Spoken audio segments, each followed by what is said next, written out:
Right, a very good morning to you. I hope you're well this Sunday. It's a bit wet, a bit miserable in Salford and Greater Manchester. It's September the 1st, 2019. Summertime is over now. This is Sunday View with me, Richie Allen. Thanks for tuning into it. Live right now on Fab Radio 2 in Manchester, triggerwarning.tv, my own website, and TuneIn Radio as well. As usual, looking through the Sunday newspapers and listening in on the mid-morning talk shows or the early morning talk shows. This is Sunday View. Thanks for coming to see me. Asking the questions mainstream journalists will never ask. This is your Richie Allen Show on richieallen.co.uk, Fab Radio 2 in Manchester, and triggerwarning.tv. Yeah, and I forgot to mention as well, you can tweet the programme. If you tweet me between now and the end of the programme, there's a very good chance I'll read out your tweet. That is, if it's a cogent tweet, if I can make head or tail of it, that is, at Richie Allen Show on Twitter. Let's do it. Welcome. It's the Richie Allen Show, broadcasting live on richieallen.co.uk and multiple platforms around the world.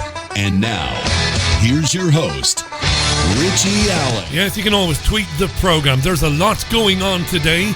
You might be listening to me in Manchester. Did you come across the Extinction Rebellion protest group in Deansgate in the city over the last couple of days? If you have, drop me a tweet, let me know your thoughts at Richie Allen Show on Twitter. Talk about that in a couple of minutes' time.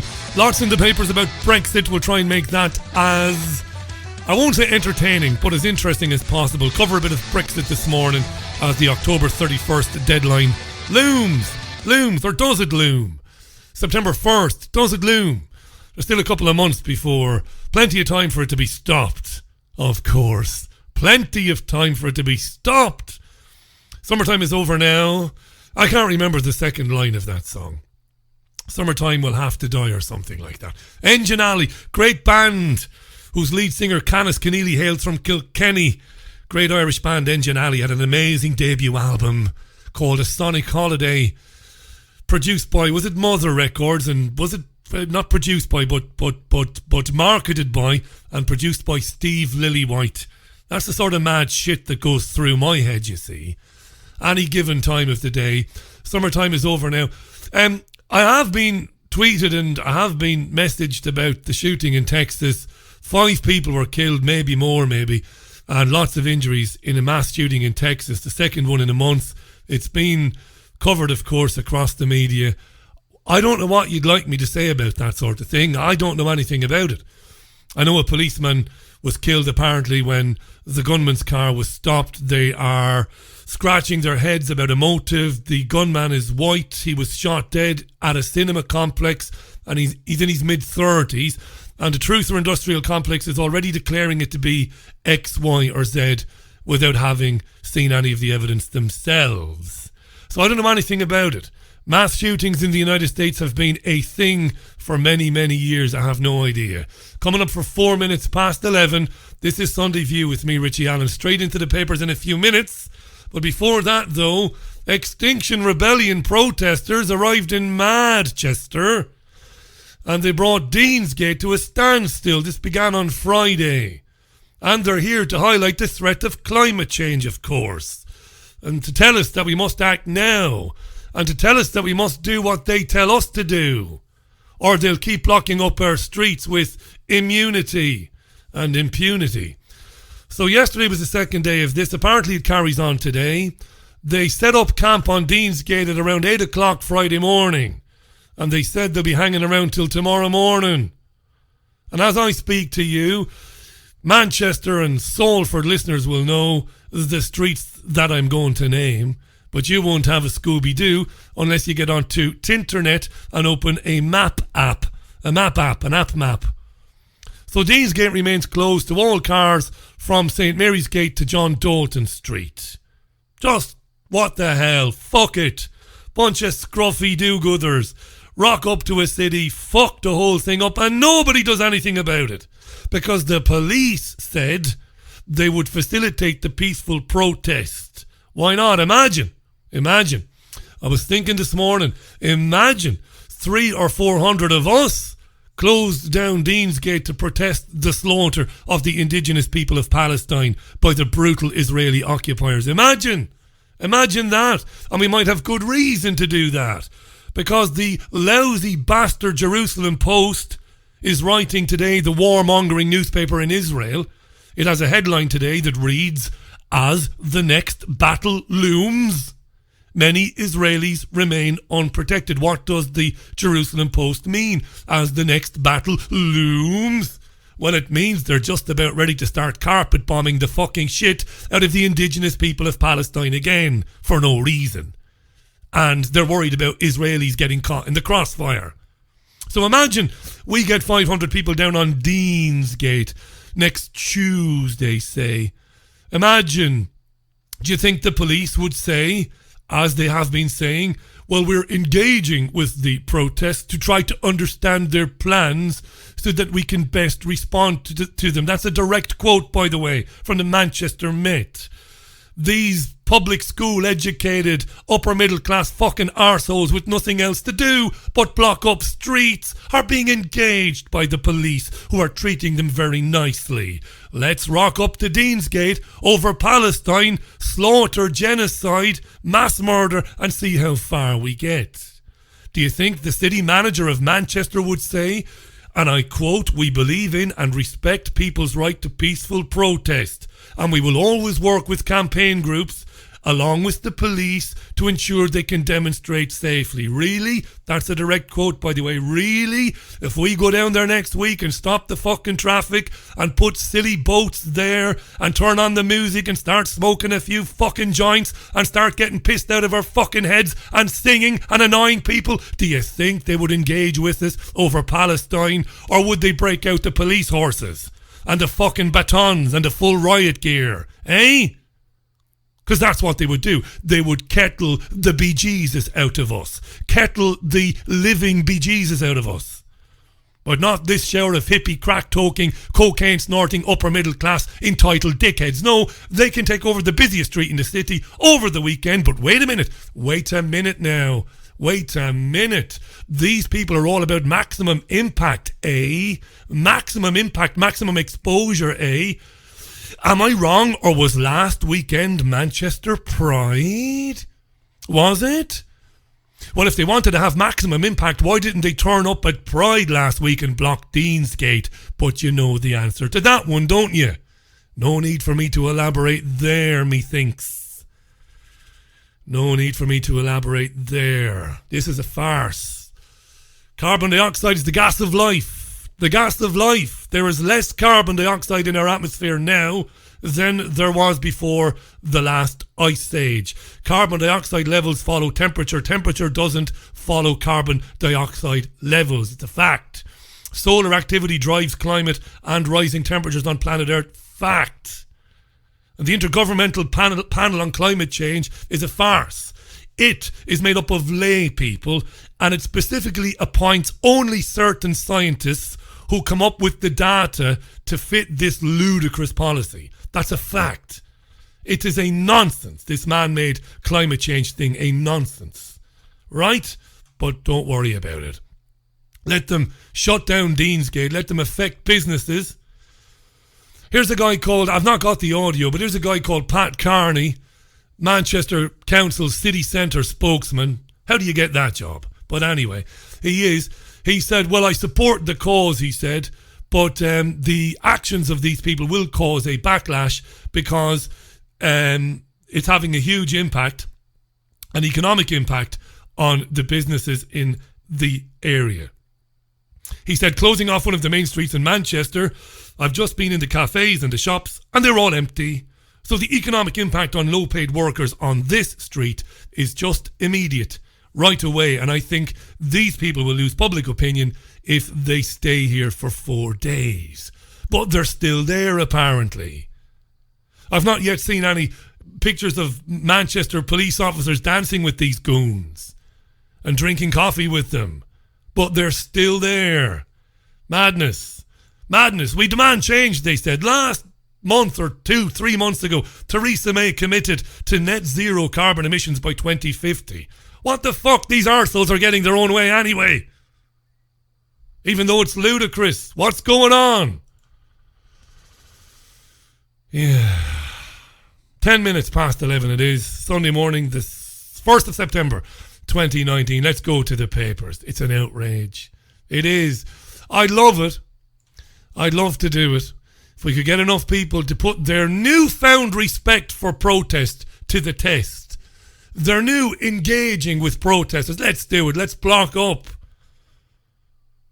Piccadilly. Let's block up Deansgate. Let's take over the whole city in the name of Palestine. And see how long we last before they break out their horses. The Sunday Telegraph front page headline is Brexit Endgame. Brexit Endgame, declares the Sunday Telegraph. Boris Johnson, the UK Prime Minister, allegedly is considering kicking out Tory rebels who undermine his attempts to get a deal with Brussels and the chief negotiator for the EU, Michel Barnier. However, Barnier has been saying this morning, in fact, Barnier has been writing for the Sunday Telegraph. He's been saying that the EU will not scrap the backstop. Barnier says the controversial insurance plan for the Irish border represents the maximum flexibility that Brussels can offer. Brexit, the backstop is going nowhere, says the European Union. What is it? Again, it's a clause negotiated by Theresa May. The backstop, it's called, and it aims to keep an open border between Northern Ireland, obviously, which is part of the UK, and the Republic of Ireland, which is a member of the European Union. The backstop basically would keep the whole of the UK in a customs union based on the bullshit that a hard border would risk peace in Northern Ireland. It's a bit of genius malevolence from those who would ignore the democratic vote of 2016 and who would basically overturn the referendum result. The backstop is a bit of genius. Here's Michael Gove on the backstop. The former Environment Minister is chatting with the BBC's Andrew Marr, and the backstop comes up. Have a listen, it's interesting. At the moment, Michel Barnier and others from the EU side have said again and again and again, we have not seen, Michael Coveney was saying the same thing, we have not seen a flicker or any evidence whatever from the British government that they have a workable, viable, fresh alternative to the backstop. What is the deal that you are proposing? Well, the first thing to say is that the existing withdrawal agreement has been presented to the House 3 times. I voted for it 3 times because I want to leave with a deal. I was prepared to stomach a series of compromises, as you know, with which I was not completely happy, just in order to honour that referendum result. But that deal having been put 3 times, we can't reheat the same stale porridge and expect people to digest it. We need a change. What is your proposal now? The proposal is that we excise those provisions within the withdrawal agreement that would lead to parts of the United Kingdom being exposed to European laws without us having a say. OK, so just the backstop. You're not looking at anything else except for the backstop. We want to make sure that that part of the withdrawal agreement, which imposes on part of the UK European laws without a say, is taken out. It's also the case. It's also the case that there is, as well as the withdrawal agreement, as your viewers will know, the political declaration about our future relationship with the EU. And we want to make clear in that political declaration that our future relationship with the EU will be the best free trade deal in the world. Now, your day job is looking after no-deal preparations, and we've got this big public information campaign just starting now. Get ready. Can I ask you some specifics? Are you absolutely sure that there will be no shortages of fresh food in this country as a result of no deal? Everyone will have the food they need. That's not the answer, Alan. Well, I'm saying, will there be shortages? And you're saying, yes, there will be. No, there will be no shortages of fresh. Yeah, because we've got plenty of stale porridge, apparently. Plenty of stale porridge. If you run out of fresh food, don't worry about it. Gruel. Feed the plebs and the unwashed. Gruel. Be Jesus. We might get some more of Michael Gove's interview with Andrew Marr a bit later on. In fact, I think we will. So the shadowy figures with the names you've never heard who control the European Union can't allow the UK to leave, ever. Hence Barnier's statement on the backstop provision. The European Union saying flatly, that's not going to change, over to you again. And what they're hoping on, what they're counting on, is that there will be an explosion of movement next week, namely next Tuesday or Wednesday. We'll hear more about that in a minute, as Remainers the opposition parties and some Conservative Party rebel MPs attempt to legislate and stop Boris Johnson full stop from leaving on October 31st with no deal. They're going to try and basically next week Corbyn, Nicola Sturgeon, her SNPs of course in Westminster, the Liberal Democrats, the Green Party, everybody else. Next week what they're going to try and do ultimately is bring about an extension, again another extension to this leaving process, which has already been extended 3 times now. It's never going to happen. That's the whole point of it, ever, no matter what Johnson says. So the Sunday Express leads with the headline, Remain Revolt Will Trigger Election. So MPs return on Tuesday, and on Tuesday and Wednesday, I'm predicting it'll be absolutely chaos, carnage. According to the Express, the government is facing a double plot from the Remainer rabble. That's Nigel Farage has labelled Remainers the Remainer rabble. The Express claims that it has learned from ministers and advisors that there will be an autumn election, and the party faithful have been ordered to come up with policy ideas to present to voters, with Remainers planning to force through legislation to stop a no-deal exit next week. The nuclear option of an election has become a real possibility, allegedly. That's in the Sunday Express today. There's a lot of talk about a plot to replace Boris Johnson as Prime Minister with Hilary Benn from Labour in a temporary national unity government. Benn is being touted because apparently Jeremy Corbyn is so toxic to the other opposition parties. Writing in the Express, Nigel Farage called the Remainers the Remainer rabble, and he said he would do a deal with Johnson if Johnson pursues a clean Brexit and ditches the withdrawal agreement entirely. So Farage is saying to Johnson, if you come out completely, 100%, no agreement, no deal whatsoever, we will do a deal in time for the next general election. We won't put up Brexit Party candidates in areas or in constituencies where you've got a strong Leave Conservative MP. We won't contest those seats, Nigel Farage is saying. The Shadow Chancellor John McDonnell was on Sky this morning with Stephen Dixon. What's going to happen next week, John? How are you going to stop the maniacal Boris Johnson leaving with no deal? Right, OK. We have got a week, but don't underestimate how difficult it is to legislate within a week. And the Prime Minister knows that, and that's why he's proroguing Parliament, to try and prevent us doing it. The cross-party group that has been meeting, that includes Conservative MPs as well, group of legal experts, constitutional experts, MPs with decades of experience are now looking to see how on Tuesday and Wednesday and Thursday of next week we can introduce a legislative measure which will enable us to prevent a no deal without parliamentary approval. Now, the technique of that will be published on the Tuesday, and I'm hoping that we'll have a debate in which we can bring the House together, because I think there are a large number of people in all political parties in the House of Commons now who are actually saying to Boris Johnson, look, this is a wrong move, think again. And I think some calmer and wiser heads, exactly like David Gauke has said now, I think are coming into play. And I'm hoping at the meeting that the Conservative MPs have with Boris Johnson tomorrow are able to persuade him to pull back from this measure. Well, like David, I'm not going into the details of what will be brought forward because the people are working together on a cross-party basis. Yes, some elements in confidence to maintain support, but maintain respect for their different views. Yeah, he mumbles on. McDonnell would win the World Championships every year if there was a mumbling World Championships. He would even beat Johnson, I would argue. He mumbles on and mumbles on and mumbles on. And at no time does the presenter Stephen Dixon say, you campaigned on a platform before the last general election in 2017 to honour the result of the 2016 referendum. So what are you doing now, demanding a people's vote and all of that nonsense? You said we'd leave. If you'd have won the election in 2017 and formed a government, you said we'd leave. Why aren't you endorsing that? Why aren't we leaving?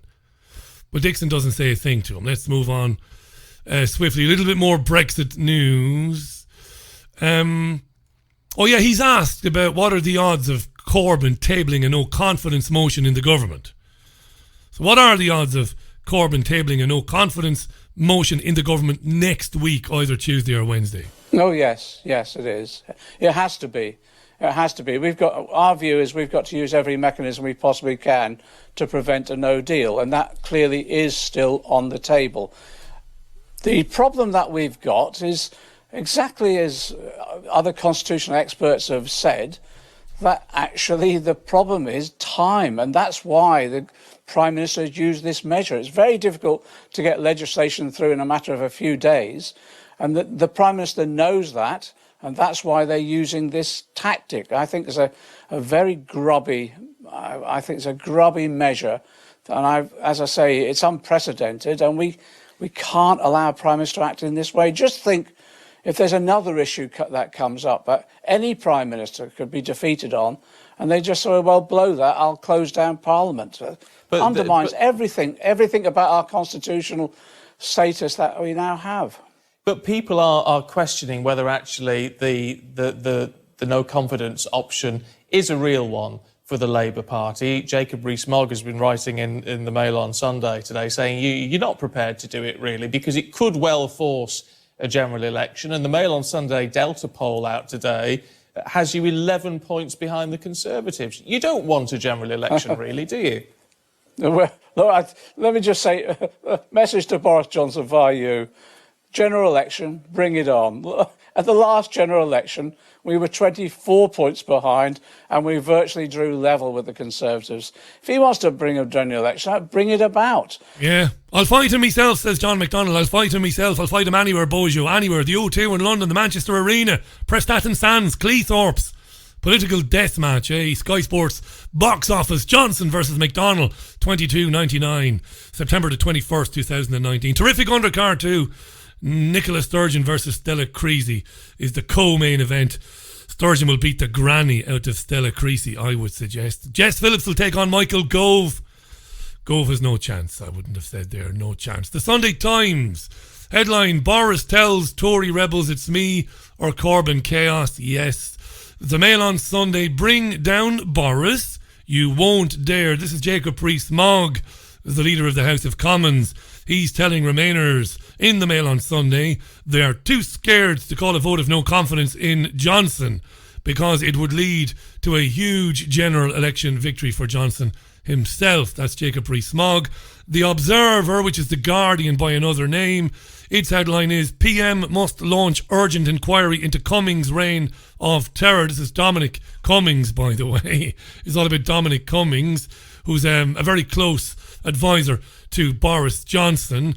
And last week he fired one of Sajid Javid's advisors because, well, he believed that she was playing both sides. She was playing a bit of a double agent game and that she was conspiring with Remainers. So thereafter, Dominic Cummings, who's been mentioned quite a lot in recent weeks, and many Remainers see him as being, ultra right-wing, some sort of ultra right-wing foil for Boris Johnson, that basically Cummings is in control of what's going on at number 10 Downing Street.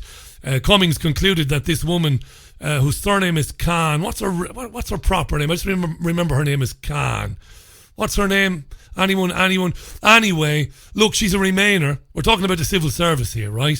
Which is almost unilaterally filled with Remainers. Universally, I should say, filled with Remainers.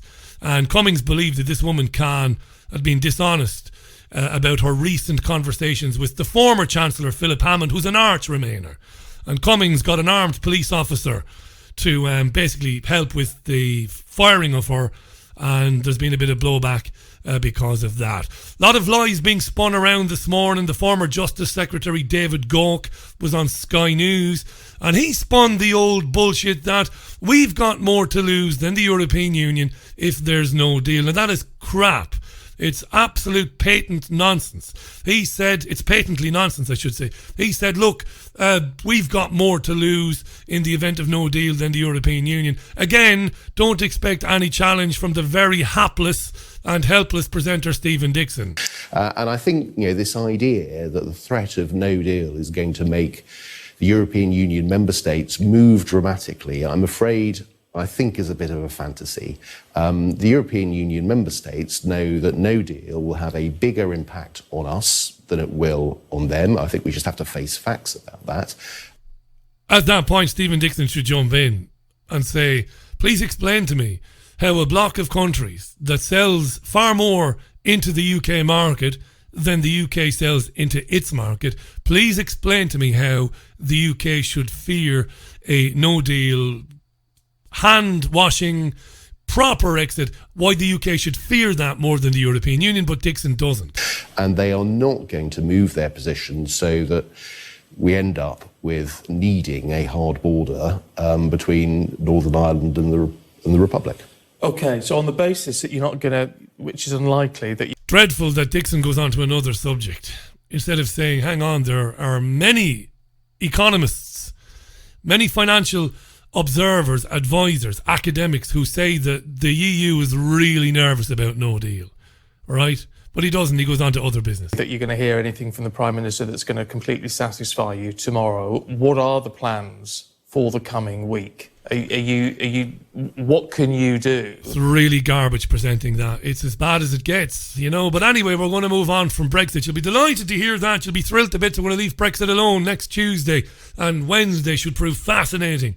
Indeed, even for those of you who are bored to tears by it, it should prove fascinating, I think. The time is 26 and a half minutes past the hour. I'm going to pause for a sip of water while we hear a little tune from the boss, Bruce Springsteen. From his latest album, Western Stars, this is the beautiful Hello Sunshine on Sunday View with Richie Allen.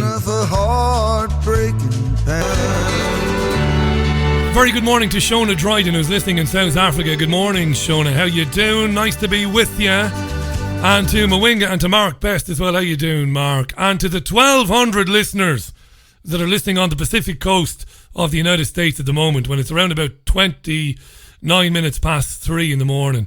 I very rarely, when I'm on air, do I take a look at the live figures and where people are listening. But staggered I was to say we've got over 1,000 people listening in. In such it's such a strange time, I suppose, 3 o'clock in the morning. Most people are in bed. That's nice. Thanks for listening. Nice to be with you. Tweet me. It's at Richie Allen Show. Hi to Tom M. And hi to my mate John Parsons in Salford, who's going to be watching the Dubs in Aig Curie this afternoon. Dublin play Kerry at Croke Park in the All-Ireland football final. And John makes an excellent point about the recent dominance of the Dublin Gaelic football team. And he attributes in part Dublin's dominance to an exile of people in rural Ireland because of economic conditions, because of maybe the European Union, because of all that. And I think he's onto something there. Thanks for the tweet, John. I hope you enjoyed the game. And like you, I'll be cheering for Kerry today. Hi to Gail, hi to Liz Jones, hi to These Are the Damned. How you doing, pal? Faisal is listening as well. Susan, Trevor, how you doing, Trevor? Nice to know you're listening as well, pal. B. Walsh, how you doing? Or Bell Walsh it is. How you doing, Bell? William Henderson is listening in as well. Loads of tweets. Go to twitter.com where it says, search Twitter, put Richie Allen Show, all one word in. If you do that, you'll be able to see what people are tweeting to me directly. Lovely. Oh, here's a story from the Sun on Sunday, because we are leaving Brexit alone, because I'm a man of my word. A man of my word, so I am. New technology. Do you see what the Sun did there? Technology. By the way, don't ever buy the Sun. Ever. Solidarity with our friends in Liverpool. And, of course, what happened in Hillsborough. Don't ever buy the Sun. Read it for free. New technology.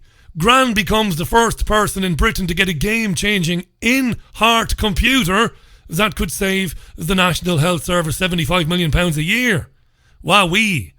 An in-heart computer. Bejesus, how do you manage that?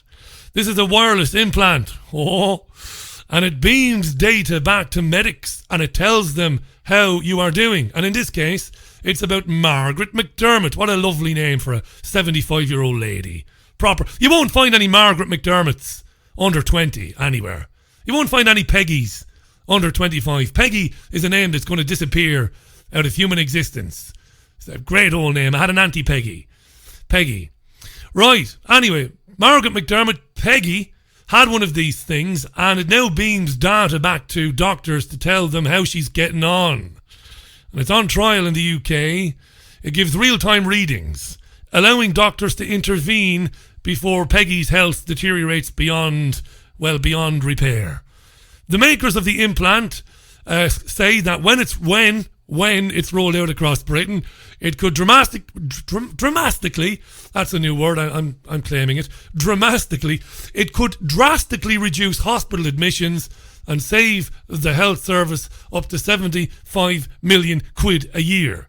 The journalist Christopher Booker, whom we like Christopher, he was bemused by this when chatting about it on Sky News this morning with Gillian Joseph. Modern science is wonderful, isn't it? In the sun. Yeah, New big technology. The big smiling grandmother, and you would be, because she's got, well, they're saying it's £75 million worth of technology. She's got an in-heart computer. Now, this is the future, apparently, of how they're going to monitor us all if we have heart problems. We're going to have this little tiny computer that's placed on the wall, separating the left and right-hand side of the heart. Only takes an hour, the operation, simple thing. And then it takes heart pressure readings constantly. You put a belt on every day for 5 minutes, sends them off to a medic somewhere, and they tell you if you've got a problem. And we're all going to, with this, they say, is going to save millions and millions of pounds for the NHS. But how does that happen? If we've all got an implant in us, it's, again, easily hackable by the Russians, I imagine, which is... Easily hackable by the Russians. I like Christopher Booker, because I know what he's really getting at. It's not the Russians you need to be worried about. Imagine, which is a slight worry. God. Well, they might take over us, they might get all of our data. Yeah. I thought this was a good news. And if not the Russians, who? That's the question. Well, it is a good news story. But if we're all going around with a computer on us and there's lots of people monitoring us, that's going to cost a lot of money, isn't it? They're also saying that the signals are sent wirelessly through the Wi-Fi, and if your Wi-Fi goes down, sometimes there's dodgy signals. You don't know. This was a positive story, I thought, in the beginning. But Margaret's happy. Yeah. It'll be fine. She's got very strong Wi-Fi. Yes. Yeah, Peggy has strong Wi-Fi, so nothing could go... What could go wrong, eh? With the government saying to you, here's a little computer. It's a very, very quick procedure. It takes about an hour. Stick it onto the wall of your heart, and marvellous, and we can monitor that in real time anytime we want. What could possibly go wrong? 25 minutes to the top of the hour. This is the Richie Allen Show. The Big Baldy Gammon. The BBG. Live. And it ain't the BBC. On Fab Radio 2. Triggerwarning.tv. My website. And TuneIn Radio as well. Is Graham Booth doing something this morning after this? Is he? Are you, Graham? You work-shy bastard. Are you? On triggerwarning.tv. Because if you are, let me know on Twitter so I can plug the veritable bejesus out of it, Graham. Do you hear what I'm saying? Do you get me drift? Graham Booth, triggerwarning.tv, Hayden Hewitt. Good lads. Very good lads. Got some interesting opinions. They're always wrong, mind, but they're interesting opinions. Oh, heart computers, eh? Holy Jesus. Well, the HPV vaccine for boys. More infomercials on Sky News. Took this on last Thursday on the Richie Allen Radio Show. This is madness. Infomercials on Sky News for the HPV vaccine, and my great friend and colleague and honorary mammy, Jean-Anne Crowley, honorary mammy, because that's a position that's been vacant for a long time, has been sending me some very interesting information on the HPV vaccine in Ireland. Infomercials, no journalism, it's gone, it's a thing of the past. Journalism is as extinct as the dodo. Listen to Gillian Joseph on Sky. From today, boys in England will be offered the same human papillomavirus vaccine as girls to help protect against some common types of cancer. It's been given to girls for the past 11 years and has been highly effective in preventing some cancers in young women. It's believed it will help save the lives of many men in the future. Our correspondent Enda Brady has this report. When Steve Bergman went to see a doctor 4 years ago, he thought he might have glandular fever. Steve ended up being diagnosed with an HPV throat cancer. A simple jab against human papillomavirus in his teens would have prevented it. Massive lie by Enda Brady. Massive lie. A devastating lie that I'm going to complain about, and I'm going to keep you informed. I'm going to complain to Ofcom about that. He said that a jab, a HPV vaccine would have prevented this chap from developing cancer in his throat. That is a lie. Now, maybe shouldn't call Brady a liar, because maybe Brady is not a liar, but whoever wrote the script for Brady obviously omitted certain facts, and we'll get into those in a minute. It's a lie to suggest that if he had the jab, he wouldn't have developed the cancer. And he would never have needed this radiation mask or months Nonsense. of chemotherapy. I have a real and very strong sense of legacy that from now, generations... Delusions of grandeur, this guy has. Delusions of grandeur. Listen to this guy. Will be protected against HPV cancer. And actually the reality is that this type of environmental cancer could disappear and it could go away. And it's 5% of all cancers. And that's a big number. That's a lot of people in a year. Yeah, wow. Infomercials on Sky News. Just to remind you, lest you forgot, lest you had a brain freeze or a brain... your brain has gone into cryogenic stasis. Boys don't have a cervix. Number one, they don't have one. Did this on the newspaper review show on Thursday. They don't have one. That was another infomercial. I wonder if Gillian Joseph and Enda Brady of Sky News have any conscience. Did they think back in their uni days when they were receiving lectures on ethics by idealistic lecturers, did they ever think they would be running infomercials for the biggest pharmaceutical companies in the world? HPV is a very common sexually transmitted disease, the virus. Very common. 80% of every sexually active persons in the world gets it at some point in their lives. I've done this before. Listen, this is important now. Let's cut through the bullshit. Most of us who are sexually active, not me because I've only had 3 partners in my life, or 4, is it? Boring bastard that I am, right? I'm unlikely to have ever come into contact with it. But most people who are sexually active get it at some point in their lives. Keep that one at the back of your mind. Here's another fact. Most women who are infected with HPV will never develop cervical cancer. In fact, and this is a fact, and you're going to... Wait till I tell you where I got this information from. More than 70% of women who test positive for the virus will clear the virus and test negative within 2 years. And the 30% that I haven't mentioned who have the virus, HPV positive virus, will clear their own infections themselves. Only a tiny percent of the rest of those will go on to develop a significant abnormal pap smear result, let alone cervical cancer, because your immune system gets rid of the HPV virus. Wow. Hey, Christ, wow. Where did you get that info from, Richie? The NHS. The NHS. The NHS. The HPV vaccine, Gardasil, is the most useless and unnecessary vaccine that has ever been devised by a man or a woman. If you are a woman and you are infected with HPV, there is more chance a piano will fall off of a building onto your head than you will get cervical cancer. This is the truth. It's insane. It is truly insane to live in a world like this, where nonsense trumps facts. And all the facts are there for all the parents in England and in Ireland. All the facts are there for them to see if they want to. You don't need to give this fucking thing to your son or your daughter. At all. And I could get into promiscuity. And how promiscuity increases your chances of getting the virus, even if you are promiscuous, and even if you do get the virus, it's unlikely to do you any damage, because your immune system will more than likely get rid of it. It is mad. It is mad to be living in this world. And Jean Ann has been on to me, and I haven't had time to read this, but I understand that the Gaelic Athletic Association, which is the governing body for the sports of hurling and camogie and Gaelic football and handball, of course, in Ireland, is using children and their Gaelic football and hurling shirts to promote this fucking madness, the madness that they should have this vaccine. On this day, September 1st, this day of the All-Ireland Gaelic football final, Kerry in Dublin, the Gaelic Athletic Association is using clubs across the country to promote this vaccine on the front of their jerseys. A vaccine that no child in the world needs to get. Right? You've never heard me on this programme declare that all vaccines are dangerous or deadly. I've never done that because I don't believe it.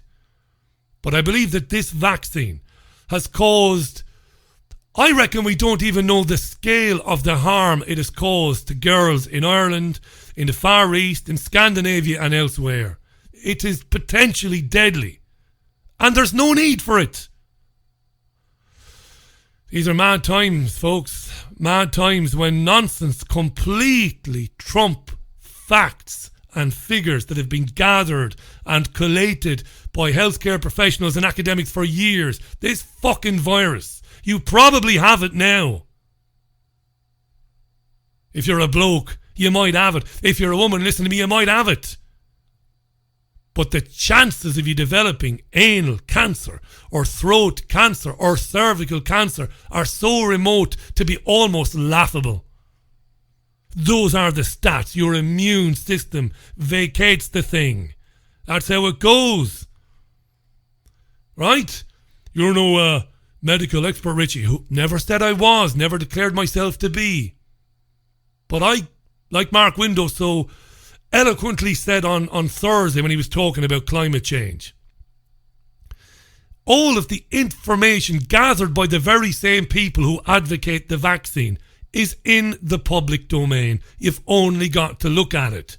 I'm not directing you to some truth or industrial complex website like Natural News. No, I'm saying go to the NHS website. Look at it there.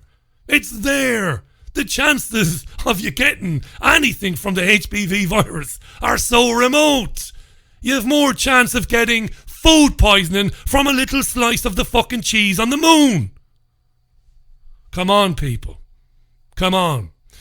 Marvellous question from Jean Ann Crowley. If the GAA is using clubs, so you have counties, right? In Ireland we have 32 counties, right? But every county has got hundreds of clubs. I come from Waterford City. Some great clubs. St. Saviour's in Ballybeg, where I come from. Mount Sion, Rowan Moor. I could be here all day. Passage East, all day. Great clubs. So these clubs, on the orders of the GAA, some of these clubs have jerseys now with kids wearing jerseys promoting this HPV vaccine, which could have terrible health consequences for those who receive it. And no benefit from getting it. None. Oh, Christ, it's 14 minutes to the top of the hour. Where do you go with that, you know? It's madness. That's in Ireland. It's happening here in the UK, as you heard. Gillian Joseph there. Madness. Madness. The Old Rover tweets, how you doing, the Old Rover? Some radio presenters in Ireland have HPV vaccine on their Twitter picture, including the Minister for Health, Simon Harris. Radio presenters have got a new Twitter. Some radio presenters are using an image of I support HPV on their Twitter homepage. And yeah, it's madness. It is utterly insane. I'm going to keep saying it. There's no need for it. No need for this vaccine. No need for it whatsoever. Oh, Christ. We move on. Shall we move on? Have we time? We have. We got about, what have we got? About 10 minutes, have we? About 9 minutes left. Tony Allen Mills is writing in the Sunday Times today. And the headline of this article, the headline on the article, above the article, is Palace fears lasting whiff of scandal over Prince Andrew's friendship with Jeffrey Epstein. Now, it is to the credit of the UK media, which gets lambasted, lampooned, ridiculed, mercilessly mocked on this programme. But when it does its job, sometimes you've got to give it credit where credit is due. The Sunday Times is not leaving go the links, is not allowing to dissipate like a fart in the wind, is not allowing the Epstein-Prince Andrew connection to just go away. And I'm enamoured of those newspapers who won't let it go. And Tony Allen Mills is writing that the palace is getting properly pissed off and a little bit nervous about Andrew's relationship with Jeffrey Epstein and about the fact that the media coverage of it just won't go away. He writes, it's been another week of disastrous headlines for the Duke of York concerning his relationship with the late American paedophile Jeffrey Epstein. There are interesting signs of alarm at Buckingham Palace over what one source complained had become a PR fiasco. Another source who knows the Queen, who's Andrew's mother, of course, said she would be concerned, the Queen would be concerned and distressed by all of this. The Epstein affair is bringing a more lasting whiff of scandal to the monarchy. That's a direct quote from the unnamed source. Denials, legal threats, and the efforts of Prince Andrew's friends to defend him have had little effect on a torrent of hostile reports. Another royal source said it's hit fever pitch at the palace. His decision to resume royal duties on Friday last, going to a regatta in Dartmouth in Devon, may have been intended to bolster his insistence that he has done nothing wrong, but apparently it earned him a roasting online. Andrew is understood to have reassured his mother that there is no truth in allegations by Virginia Roberts Jeffrey, who claims to have been his sex slave, Epstein's sex slave, it must be said. A photograph of her with Andrew's arm around her waist has become notorious. He admitted last weekend that it had been a mistake and an error to see Epstein after his release from prison, and he went on to sympathise with everyone who has been affected by Epstein's crimes. That's one you can't kind of wriggle your way out of. The guy was arrested and convicted of sex abuse against children, against minors, and yet when he came out of prison, Andrew, you re-established your relationship with him. Who does that? Who isn't absolutely horrified and sickened by the thoughts of being friends with or being an ally of a man who's been convicted of abusing young children? Who? So good stuff from the Times today. This made me laugh. In The Guardian, in The Observer this morning, Boston Straight Pride Parade was dwarfed by a large counter-protest. There was a straight pride parade in Boston, apparently, yesterday. And it was led by a Grand Marshal, the guy, I'm sure you've heard of him, Milo Yiannopoulos, who's a fucking idiot, right? In every sense of the word, right? So it was a straight pride march in Boston on Saturday.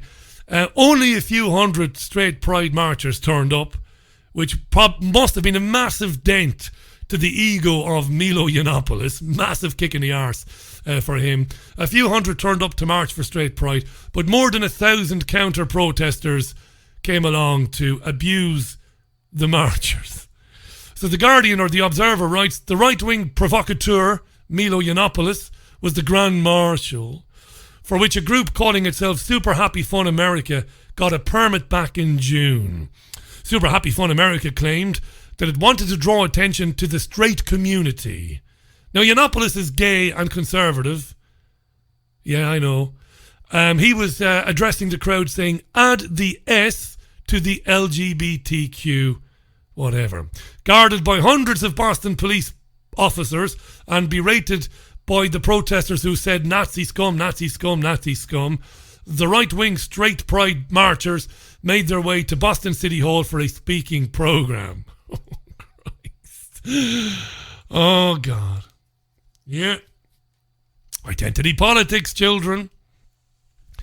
Identity politics. There is an article. I was going to get into this today, but I'm going to run out of time, and I do like to keep this to an hour, as you know, for good reasons, so that it will repeat on the hour, every hour, on richieallen.co.uk. But let me just give you a heads up, because you can read it for free. Douglas Murray has written an article today in the Mail on Sunday. It's a fantastic read. And the headline is, How Did the World Lose Its Marbles? A new dogma has turned beliefs that once seemed common sense into hate crimes. If you say the wrong thing, you'll be thrown to the wolves. I might have time to read you a few quick quotes from the article. It's a very long article, very detailed. DailyMail.com will get you there. Just look for Douglas Murray. It's a brilliant piece of writing today, which is a rare thing these days, even in the Sunday papers, which were often, where you would find on Sunday. Often you would look to the Sunday newspapers for detailed editorials and opinion pieces on these subjects. But this is very good. We're going through a great mass derangement. In public and in private, people are behaving in ways that are increasingly irrational, feverish, herd-like and unpleasant. The news is filled with the consequences. He writes that various explanations have been given for the irrational, feverish, herd-like, unpleasant behaviour. It's often Trump is blamed, often Brexit is often blamed, but he says these explanations don't get to the root cause of what is happening. For beneath all the day-to-day madnesses over race, sex, sexuality, gender and the rest are much greater movements and much bigger events. Even the origin of this mass derangement is rarely acknowledged. This is the simple fact that we have been living through a period of more than a quarter of a century in which all our grand narratives about our existence have collapsed. So the traditional things that we held dear, the ideas, the beliefs that we held very close about how we came to be, those have gone, writes Douglas Murray. He talks about religion. He talks about secularism. He talks about post-political ideologies and how we're now in a postmodern era defined by a suspicion towards grand narratives. That's very interesting. And he goes on then to talk about how we have come to live in a permanent state of outrage, to find meaning by waging constant war against anybody who seems to be on the wrong side of a question to which the answer has only just recently been altered. He says today's war of ideas are not random. They are consistently being fought in a new and particular direction, and that direction has a purpose that is vast. The purpose, unwitting in some people, deliberate in others, is nothing less than to embed a new religion into our societies. He writes, the interpretation of the world through the lens of social justice and identity group politics is probably the most audacious and comprehensive effort since the end of the Cold War at creating a new ideology. He writes, the place where social justice finds its warriors is identity politics. This atomizes society into different interest groups according to sex or gender, race, sexual preference and more. It presumes that such characteristics are the main or only relevant attributes of their holders, and that they bring an added bonus. As the American writer Coleman Hughes has put it, it assumes that there is a heightened moral knowledge that comes with being black or being female or being gay. It's why people start statements with speaking as a, and so on. And this new religion is something that people, both living and dead, must be on the right side of. And it goes on. It's a brilliant read by Douglas Murray in the Daily Mail today. Check it out. Right, I'm going to love you and leave you. That's about it for Sunday View today. Thanks for tuning in. I'll be back with you tomorrow morning at 9:30. That's 9:30 UK time tomorrow, live on YouTube. That's youtube.com/Richie Allen Show, where we'll have a look through Monday's newspapers and pick up some of these stories maybe that are getting lost amid all of this Brexit hysteria. So that's a newspaper review tomorrow on YouTube, 9:30 a.m. And of course the Richie Allen Show, the radio show, 5 p.m. of course, live tomorrow on the usual channels. Alrighty. So I'm going to leave you with David Bowie, or Bowie, I prefer to say Bowie myself. And that wraps up Sunday View for today, Sunday, September 1st. Until tomorrow, look after yourselves and one another and have a fantastic Sunday. Hope all is well in your world. Get out and about if the weather is sunny and if it's fair and if it's bright and breezy where you are. Get out of the house. All right, I'll see you tomorrow, right?